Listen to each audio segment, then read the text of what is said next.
Hello, everybody. Welcome to this webinar. I'm Marilyn Lowe, and I'm happy that you're here. My plans are for this to be interactive, even though I can't see you. So I will ask you to join me in some activities, and I'll pretend that I can see you.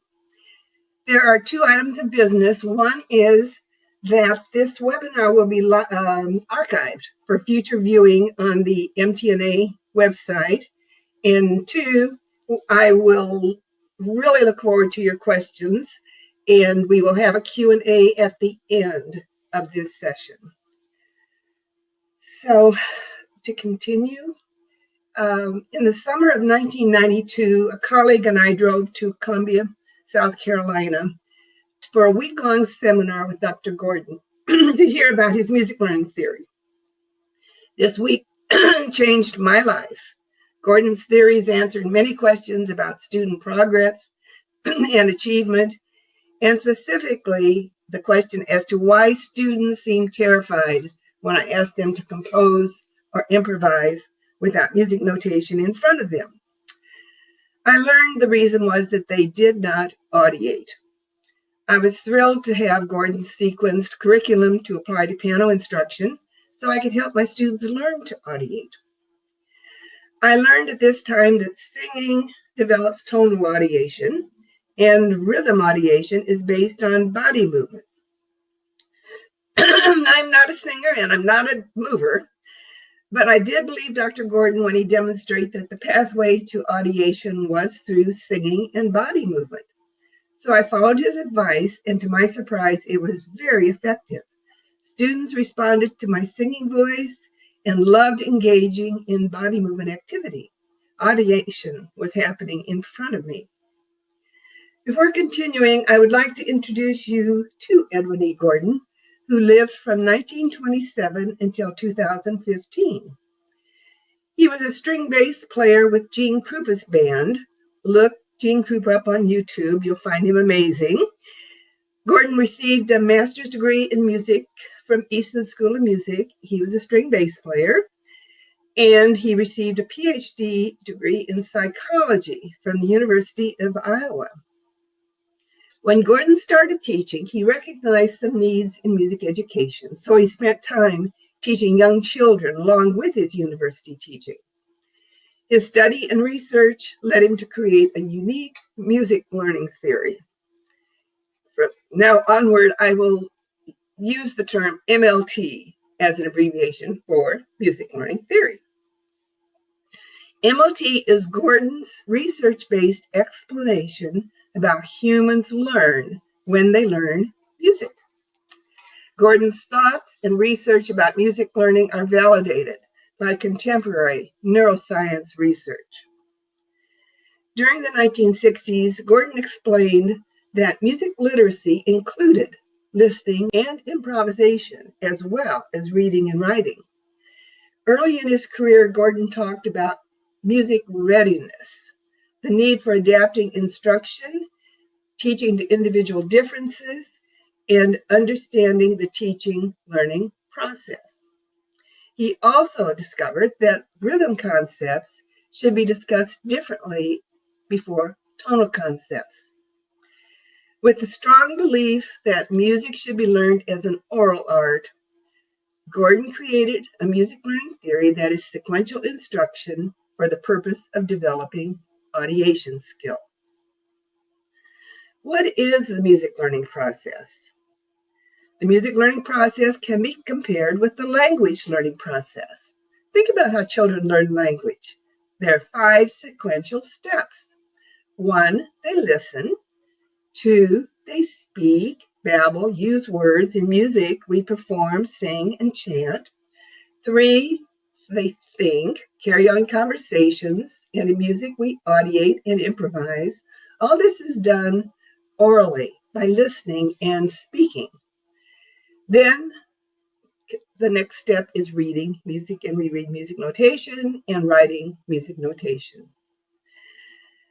Gordon has steps for learning to audiate, and the very first large step is called preparatory audiation, where we listen and use the voice.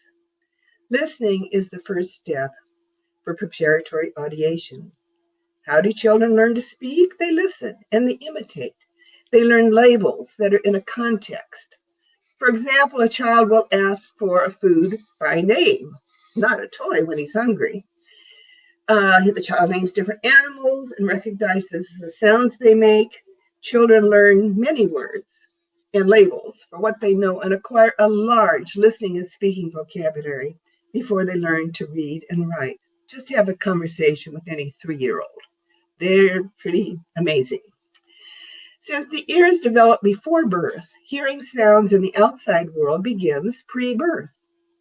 During the time from pre-birth through early childhood, the music goal is to provide a contrasting listening environment.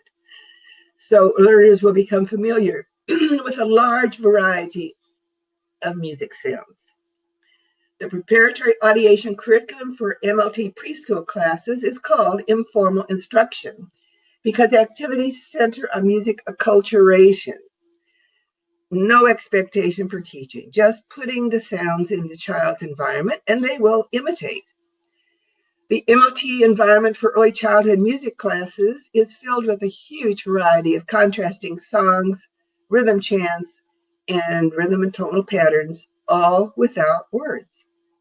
Children move and play with balls and scarves and play maybe under a parachute while the teacher sings and chants. Children are active, they're free to move. The teacher provides the music environment. Parents often sing along or provide harmony. Older students and adults who have not learned to audiate also need preparatory audiation listening time.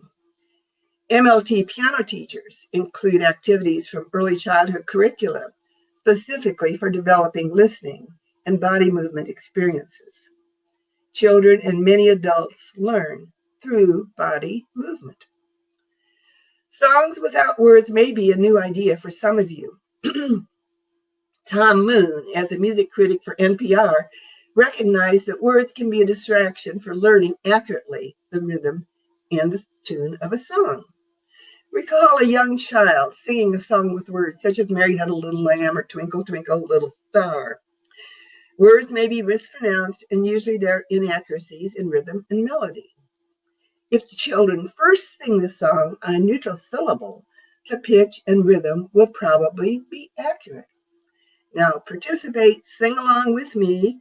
I'd like you to sing Mary Had a Little Lamb without words. Bum, bum, bum, sing with me. Bum, bum, bum, bum, bum, bum, bum, bum, bum, bum, bum, bum, bum. Bum bum bum bum bum bum bum bum bum bum bum bum bum. Notice how attention is given to the tune and the rhythm. When this is sung accurately, words can be added. Now, where can we find short songs in different tonalities without words?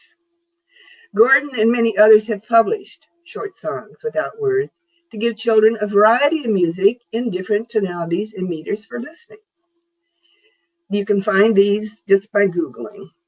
Contrasting same and different songs develop critical music listening skills. After students have been acculturated to music and can move in a coordinated way, sing in tune and breathe, they are ready for what Gordon calls formal instruction for learning how to audiate. The age at which this happens may be 5 or older, depending on when they first started audiation-based music lessons. Formal instruction is where we expect students to learn audiation skill. Gordon coined the term audiation to define what happens when we think and comprehend music. Music is in the mind. Music is an oral art. Music understanding is in the mind. I have my students compare visualizing, thinking, and audiation, all mental activities. Please do this with me. With closed eyes, imagine a scene from your last vacation. This is visualization. Now close your eyes and think about something you did yesterday. This is called ideation. Finally, sing a song you know in your head, silently. This is a kind of audiation. So we have mental activities, and I tell my children that I can't see what's happening in your head, but there's a lot going on in there, and music is part of it. I say a kind of audiation because there are different ways we can audiate music. We audiate while listening to music, reading and writing using notation, and performing, improvising, composing, and arranging. Music may be familiar or unfamiliar. The extent to which one visualizes, thinks, or audiates continues to grow over time and with experience. Always keep in mind that audiation is to music what thought is to language. Gordon commented that, quote, having students learn from notation before they have learned how to audiate stifles audiation. This made sense to me, and I decided to focus on audiation in my piano studio.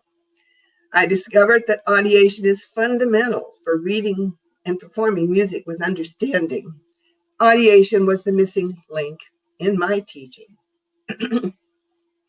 Gordon provided ways to learn audiation skill. He described 4 essential steps for learning how to audiate. 1, listen for rhythm and tonal context. 2, separate rhythm and tonal elements.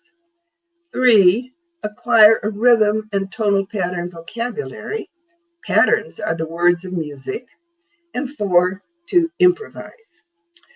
Let's have a look at step 1. Context is one of MLT's most important contributions for music learning. How often do we perform without first establishing or thinking about the context of the music we're performing or even listening to? So let's sing together, Twinkle, Twinkle, Little Star. Bum, bum, bum, sing with me. Bum, bum, bum, bum, bum, bum, bum.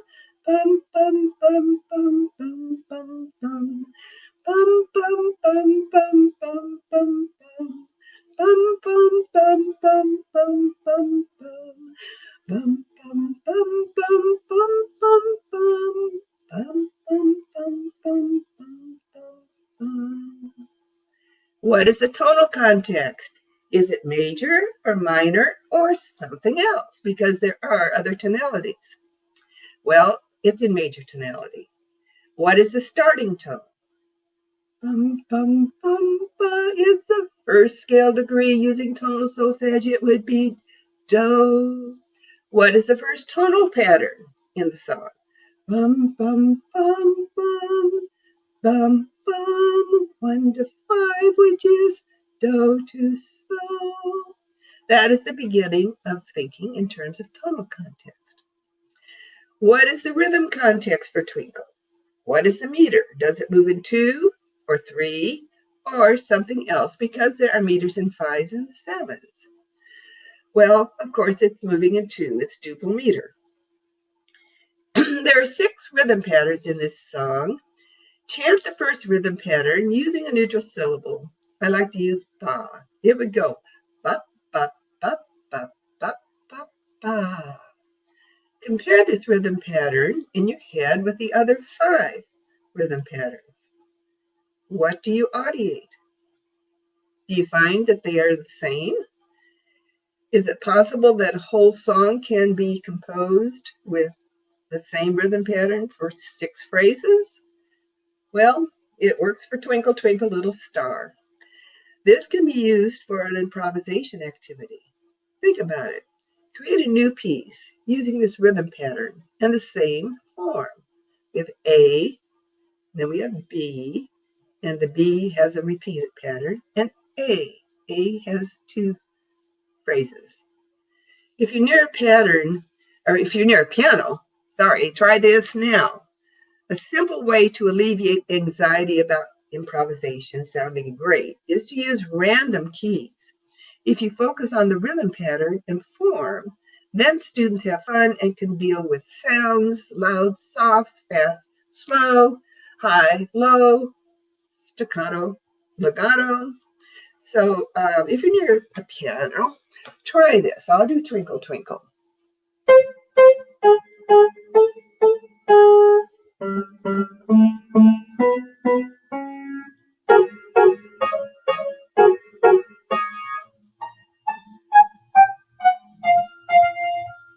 So forth.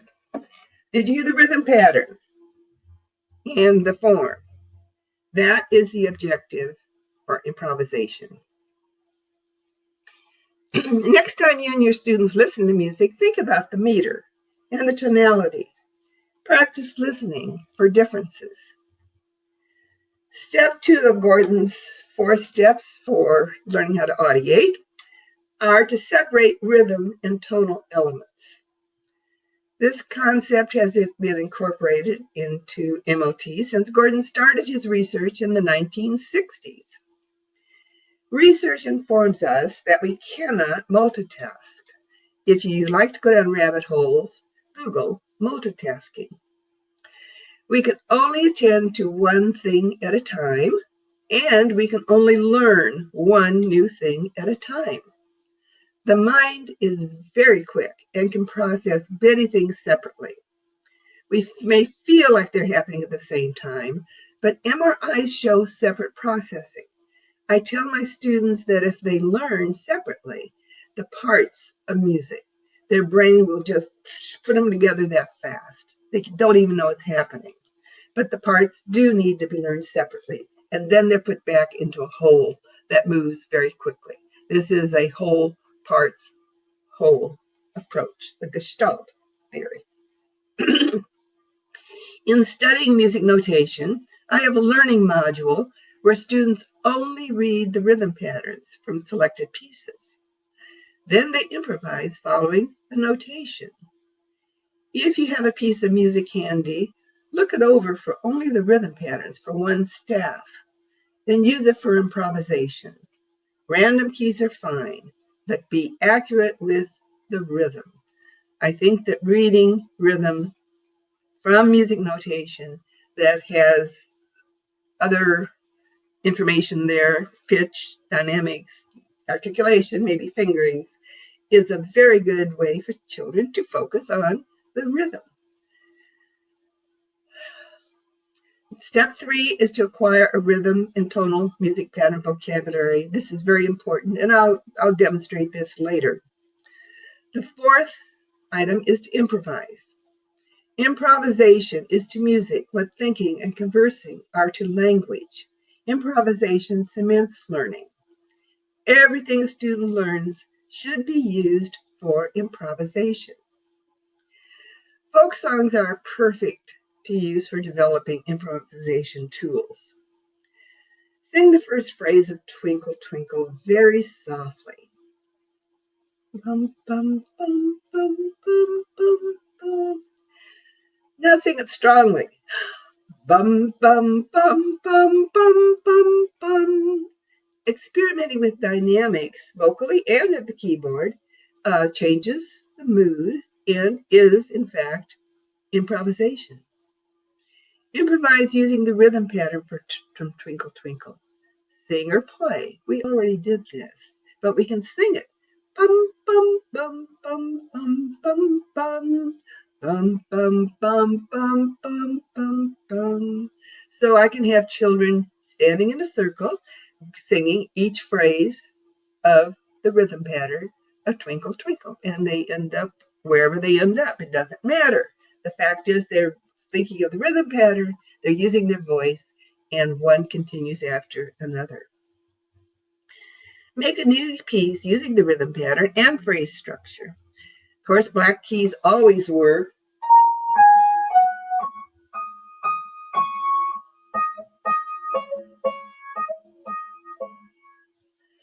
And one hand, two hands, whatever the child is capable of doing, because music learning theory does expect a teacher to teach to individual differences.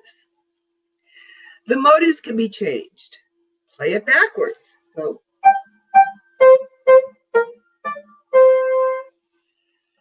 Transposing is improvising. Play in a new key.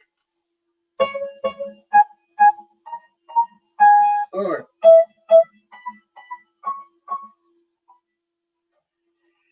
change the tonality of a major song to minor. Let's sing together the first two phrases of Twinkle in Minor.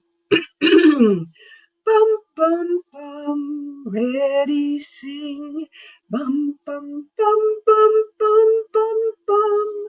Bum, bum, bum, bum, bum, bum, bum. I find this a very important activity, especially since so many of our folk songs and so much of the music we listen to is in major tonality. So to understand the difference between major and minor, we create minor songs out of major songs. Let's change the meter from duple to triple. Bum, bum, bum, ready, sing. Bum, bum, bum, bum, bum, bum, bum. Bum, bum, bum, bum, bum, bum, bum. Let's harmonize Twinkle Twinkle using only root chord changes. I'll play the roots while you sing.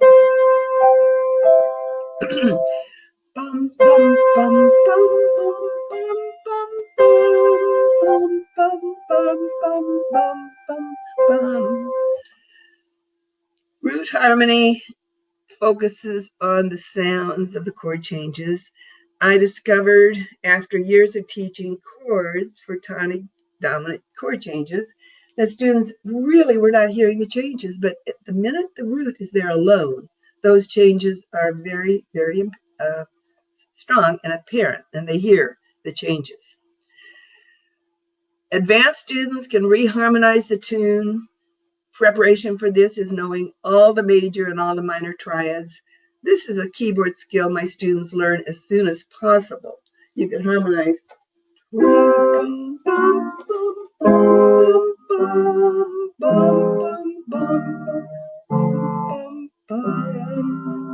not in tune.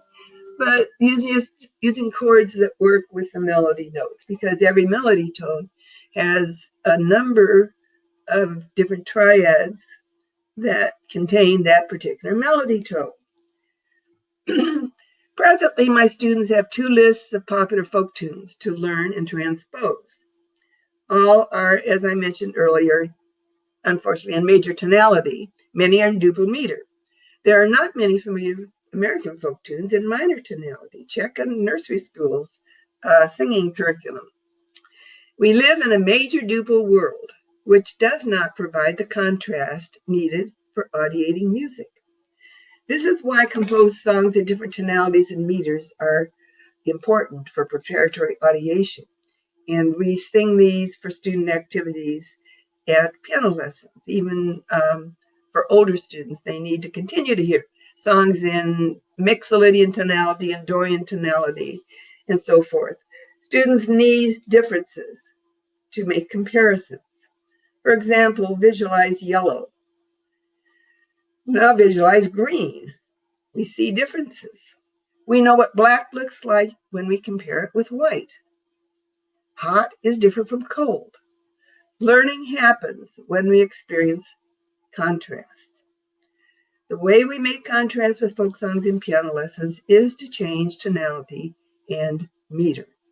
Eventually, students learn many tonalities and change familiar folk songs to, for example, Dorian or Mixolydian tonality. Listen to Christmas music. There are many arrangements. Orchestras will play Deck the Halls, for example, with Mixolydian, in Mixolydian tonality with the lowered seventh, which is called the subtonic. I have a long list of current popular songs in varied tonalities. It's surprising and enjoyable to recognize the different tonalities of these songs that we hear and listen to frequently. Audiation makes music experiences meaningful, similar to reading a book with understanding. Here's another audiation example. Sing in your head, happy birthday.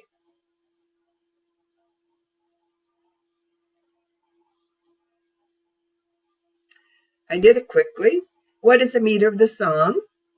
Is it duple moving in 2 or triple moving in 3? It's triple. What is the first pattern, the rhythm pattern of the song? Ba, ba, ba, ba, ba, ba, which in rhythm solos would be deep to do, da, dee, do. There are 4 rhythm patterns in this song. Compare them. Can you audiate the song and compare the rhythm patterns? Ba, ba, ba, ba, ba, ba, ba, ba, ba, ba, ba, ba. Ba, ba, ba, ba, ba, ba, ba. Ba, ba, ba, ba, ba, ba. So what did you discover? The rhythm patterns for 1, 2, and 4 are the same. Rhythm pattern 3 is changed. Now audiate the Star Spangled Banner and compare the first 2 rhythm patterns.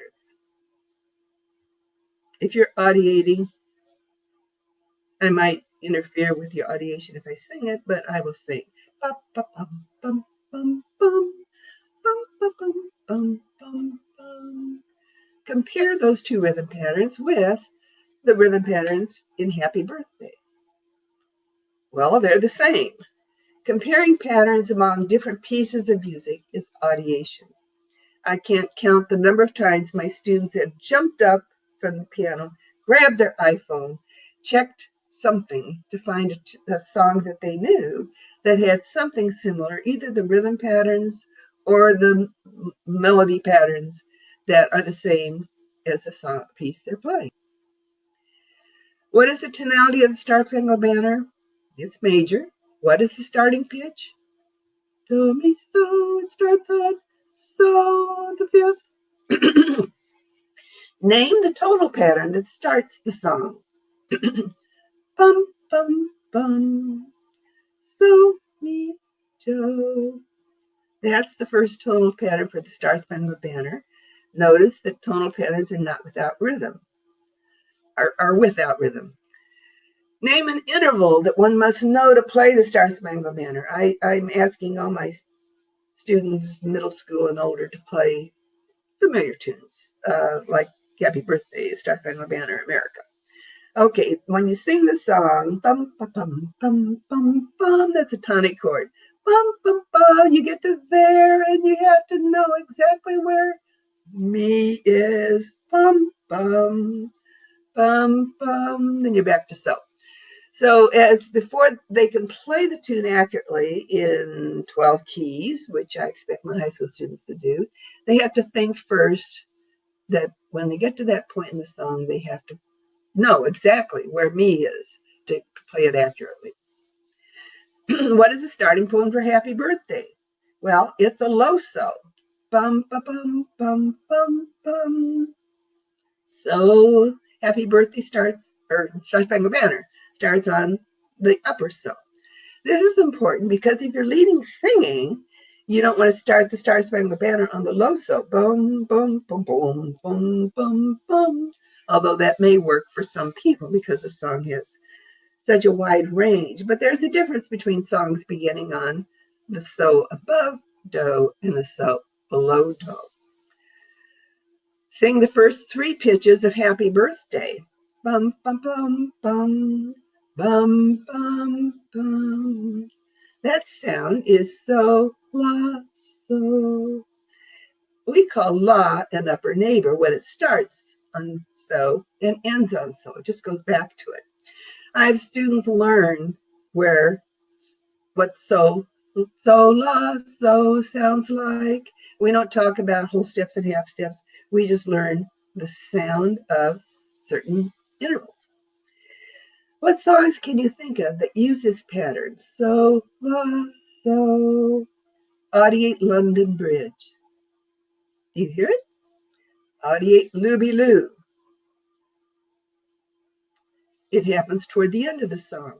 The Farmer in the Dell. Are You Sleeping? Twinkle, Twinkle, Little Star. There are certain tonal patterns that are common, and if they're recognized and learned, then the brain will take the fingers to the place where it needs to go to play these songs in any keyality. Acquiring a large rhythm and tonal pattern vocabulary is fundamental for audiation. In fact, I think that a music pattern vocabulary is the missing link that fulfills true music understanding.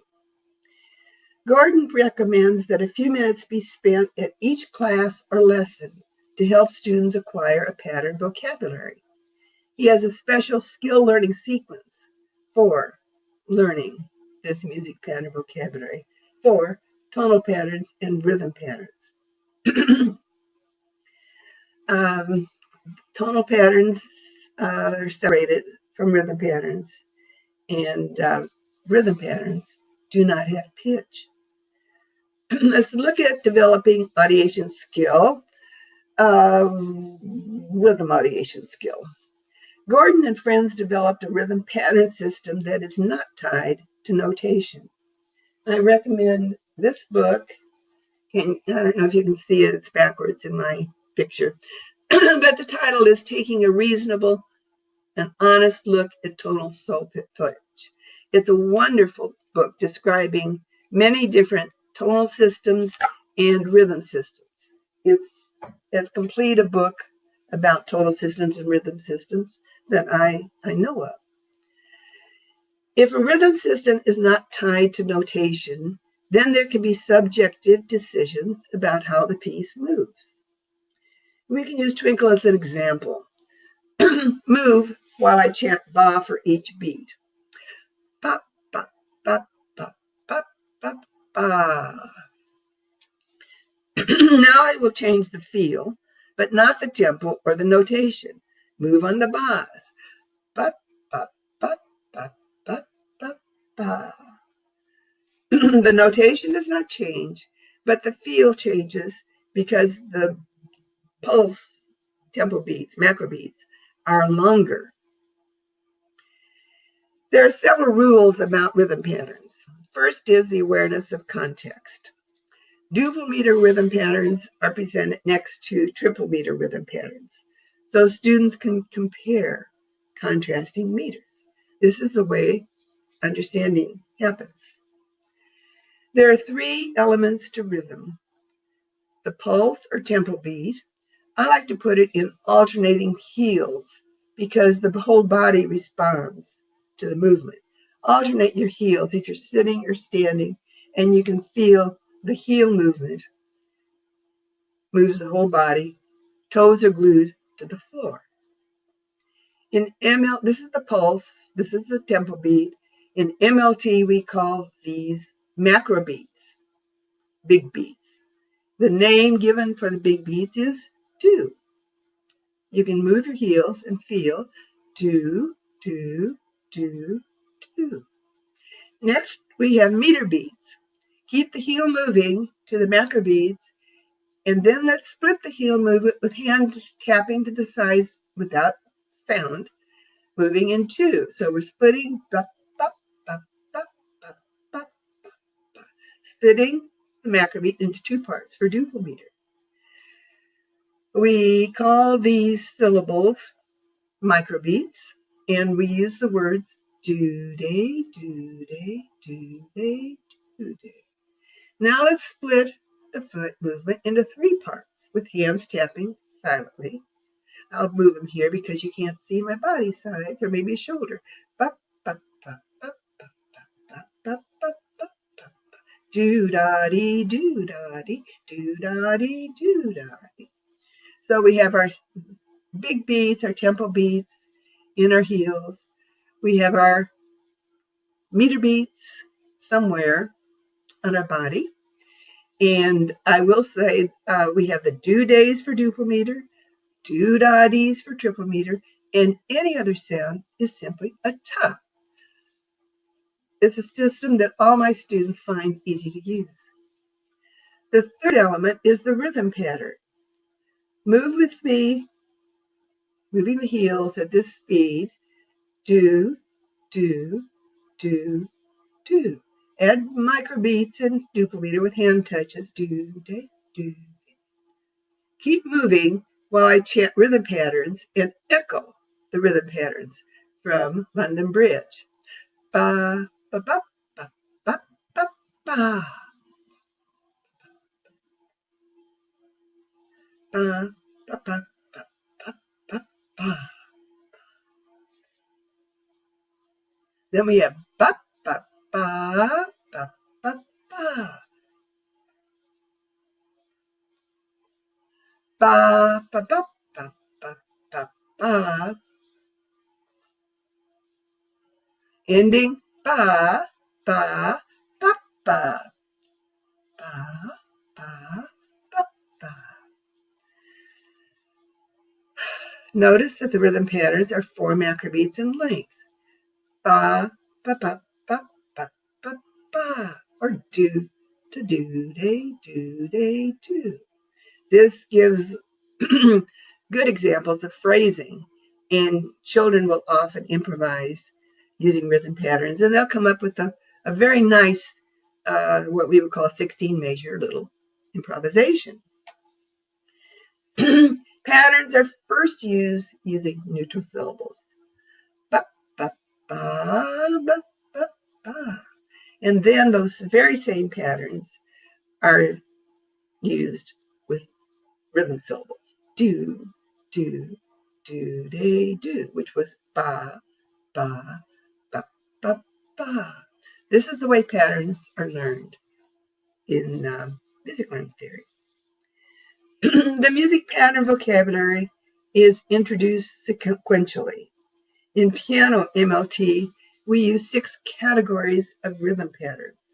And I love this because it really focuses on listening to music and hearing different kinds of rhythm patterns. The first is the macro microbeat, where we have the pulse in the heels and the microbeats in the hands. Ba, ba, ba, ba, ba, ba, ba. The second category is divisions, where the microbeats are split into equal parts. Ba, ba, ba, ba, ba, ba, ba, ba, ba, ba, ba. The third category, divisions, elongations. Think of dotted patterns or patterns that have sounds longer than a macrobeat or a microbeat. Do, to do, day, do, to do. And the last 3 categories I love, rest patterns. Ba, ba, ba, ba, ba. Students then are loving looking at notation and finding what rests look like and how they sound. Then we have tie patterns. Ba, ba, ba, ba. And they can relate to notation, seeing what ties look like, and upbeat patterns like Star Spangled Banner and Happy Birthday and If You're Happy and You Know It. Ba, ba, ba, ba, ba, ba, ba, ba, ba, ba. So upbeat patterns. As I mentioned, rhythm patterns are chanted without pitch, but they do have musical inflection. So solfege gives meaning to sound. If the world was just chanting patterns with bas, they would not have the same meaning. Or if we went to a concert and heard something we loved and it went ba ba ba ba ba ba, we would remember it better if we chanted do to do day with the rhythm syllables. So how do we develop tonal audiation skill? Gordon reached the conclusion that the movable do with a la bass minor solfege system is best suited for audiation purposes. What are the rules for tonal patterns? 1, to understand context. This is why we have major patterns followed by minor patterns in tonal pattern instruction. Major, tonic, and dominant patterns. We call this functional learning because major tonic has a function and major dominant has a different function. Even though they're both major triads, a triad that is on the tonic, do, mi, so, has a very different function from that triad that's on the dominant, so, ti, re. They're both major triads, but function is totally different. Minor, tonic, and dominant patterns, la, do, mi, si, ti. Again, in minor, we have a minor tonic and a major dominant.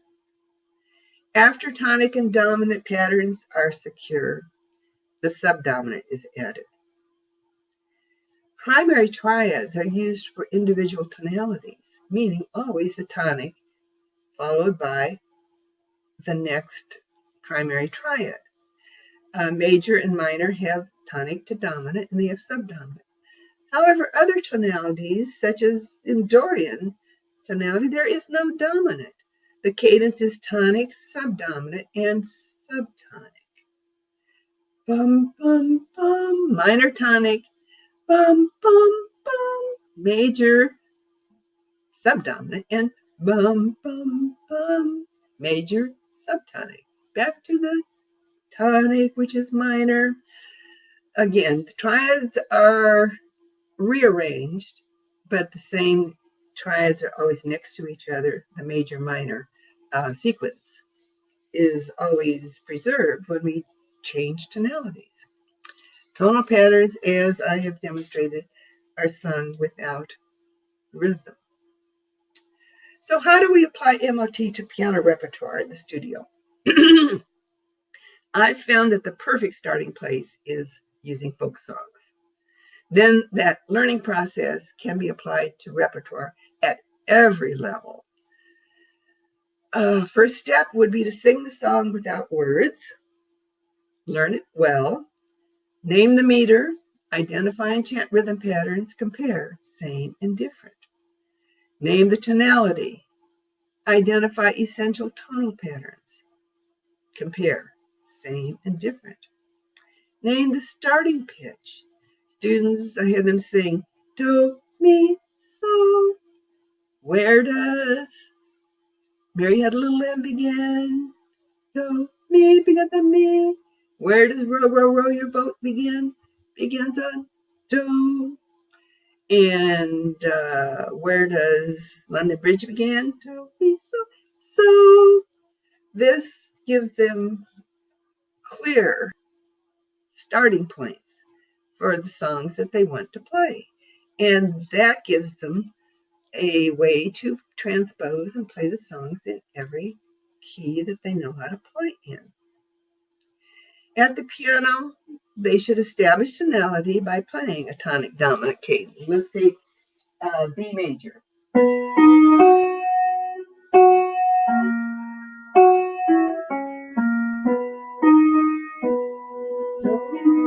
Tonic and dominant. Once they have that established, they find the starting pitch and then locate any special pitches needed for the song. If the song uses a la, if the song needs a raise, they find those particular keys, piano keys, to use for their transposition. They play the song, they transpose the song, they harmonize using roots of triads. Many of the folk songs use tonic and dominant, and then you have folk songs like Twinkle, Twinkle, Little Star, and a few others that will use the subdominant. After they have a strong recollection of a folk song, they can change tonality. And minor tonality, of course, first. Those that are older have learned other tonalities, such as Lydian tonality and Phrygian tonality, of course, Dorian and Mixolydian, and they can change tonality.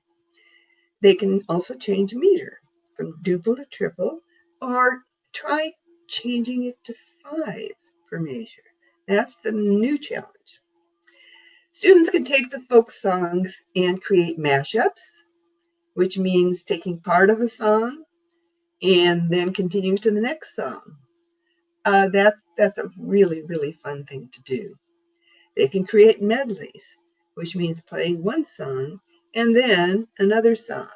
If they do medleys, we can talk about, do they want to transition?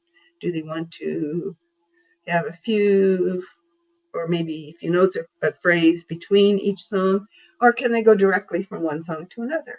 How does it sound, changing from one to the other?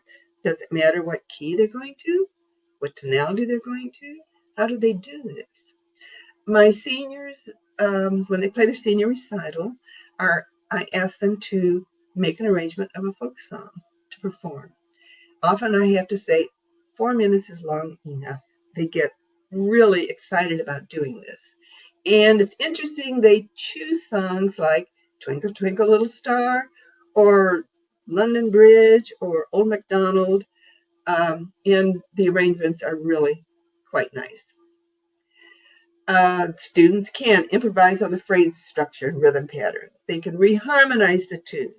They can create an accompaniment for singing the song. So they can play the accompaniment while others sing, or they can play the accompaniment while singing the song.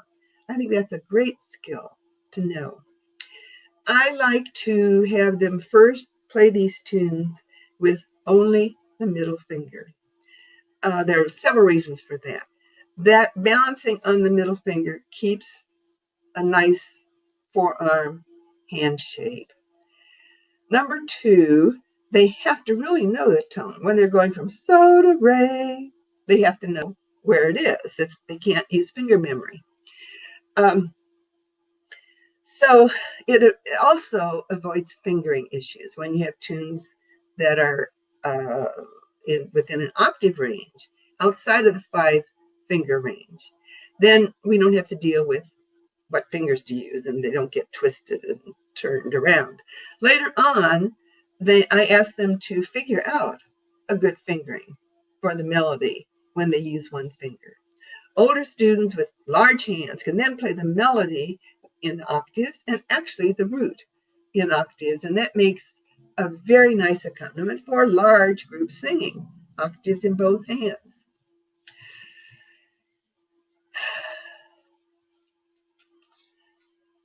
So I think our time is running out. I think this would conclude our webinar. I would like you to ask questions now, and we'll answer some. What are they? Do I see any questions?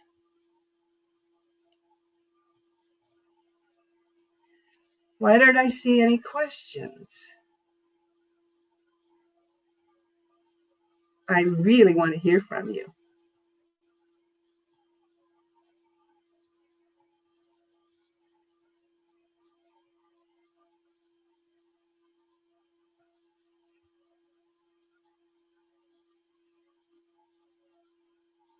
Take your time. I'm here to answer.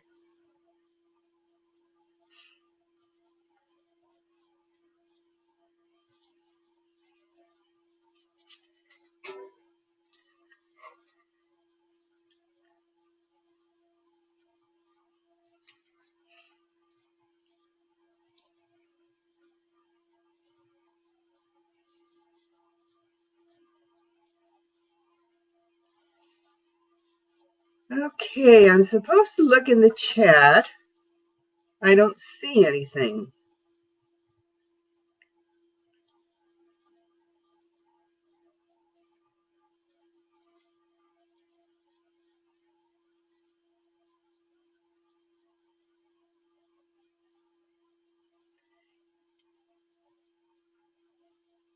Why don't I see anything in the chat? I'm really excited to hear your questions. I know you must have them. I will say that I'll be happy to answer questions via email. I think you have my email address.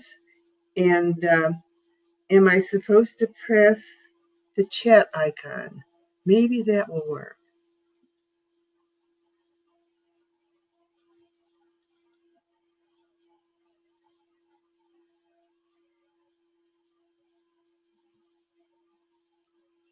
Nothing happens.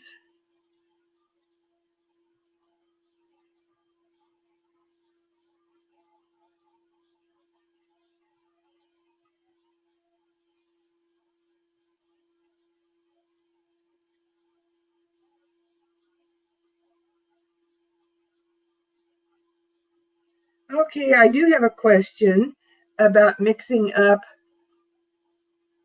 do and do, well, that really doesn't happen, except I will say that children do mix up syllables. And all we do is just use them constantly. And it's like a language where children learning to speak will misspeak, so they will misspeak syllables. Um, and simply just tell them. They'll sometimes even talk about the difference between major and minor, and I'll ask them what a minor song starts on, and they'll say do or use incorrect syllables. Now let's look at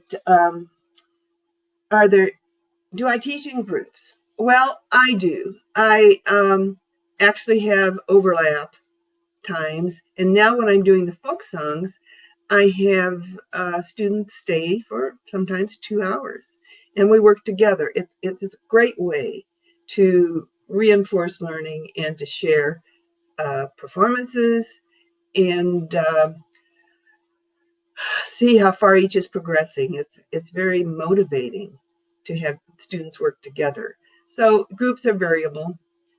Sometimes siblings come together.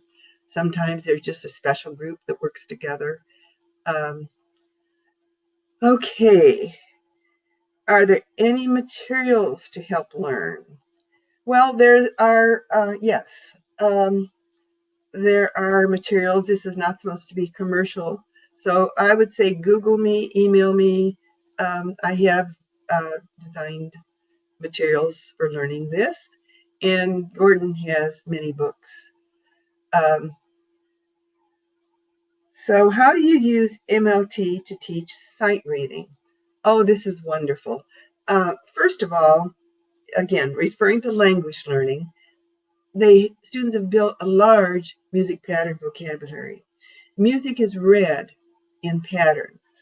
Individual notes and intervals without context actually do not teach music reading in a way that one understands reading.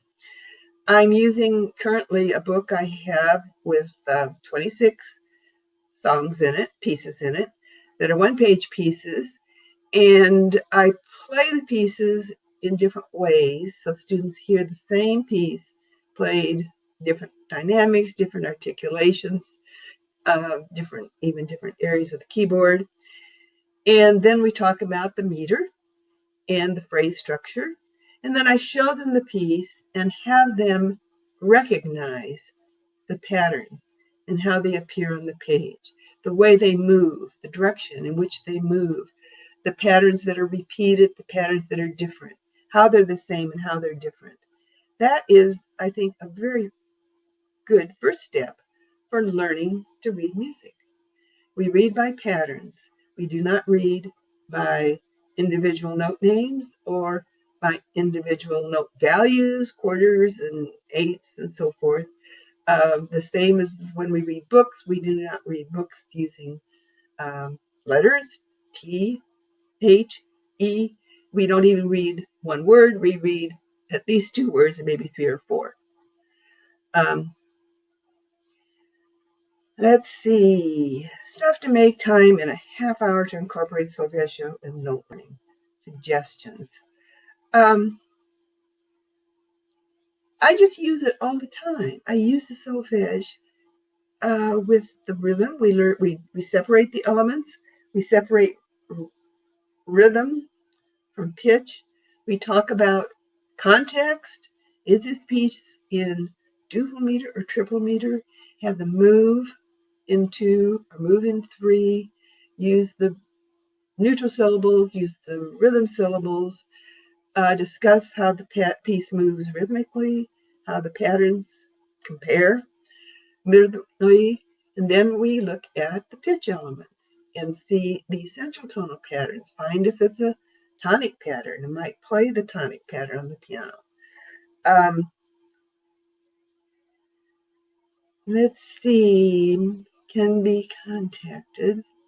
Okay.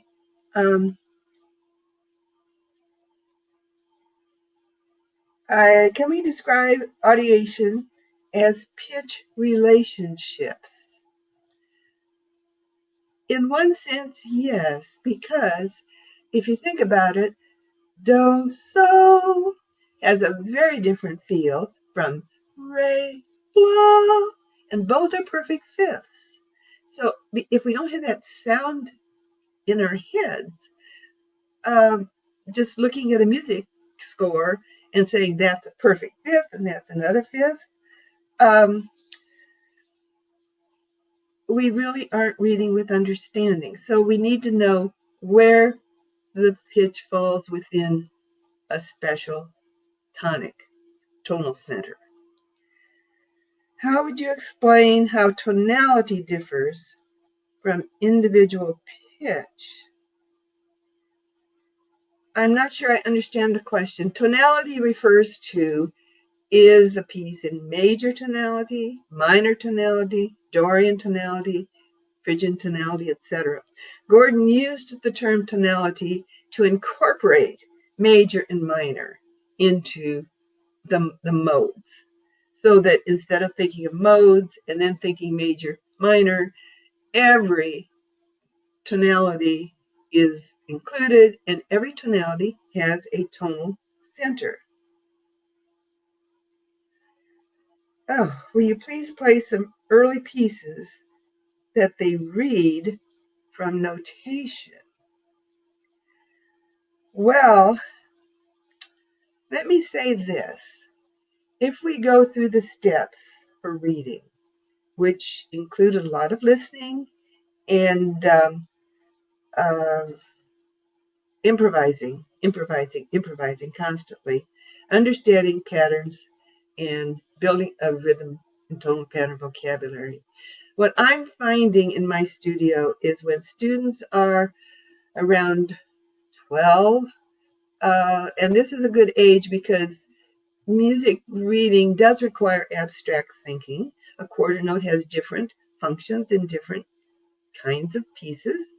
Uh, if they've had a strong background and can play and can hear and can improvise and have a strong music pattern vocabulary and have learned to distinguish first rhythm elements and then tonal elements and then harmonic elements separately, by the time they're thinking abstractly, which kicks in, I'd say 11 and a half, 12, and so forth, they are able to pick up music by Haydn, Bach, that what we call, I would say, intermediate repertoire, and learn it independently.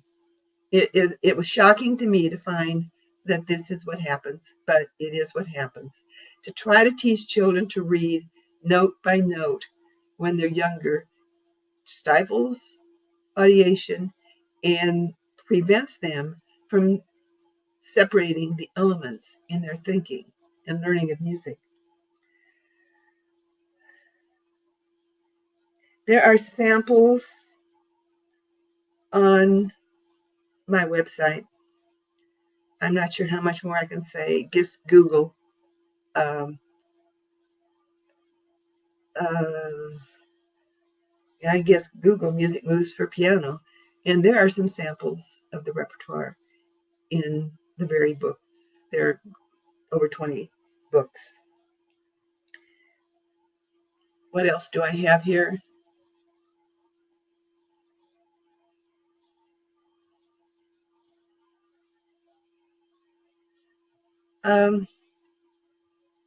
Students who can't match pitches, just keep singing.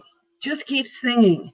And I call these tonal patterns magic patterns because I have seen children that I would think are can't sing in tune, but somehow or other singing these patterns using the breath does eventually lead them to be singing. I have a boy that just turned 13 that was a non-singer that now sings beautifully.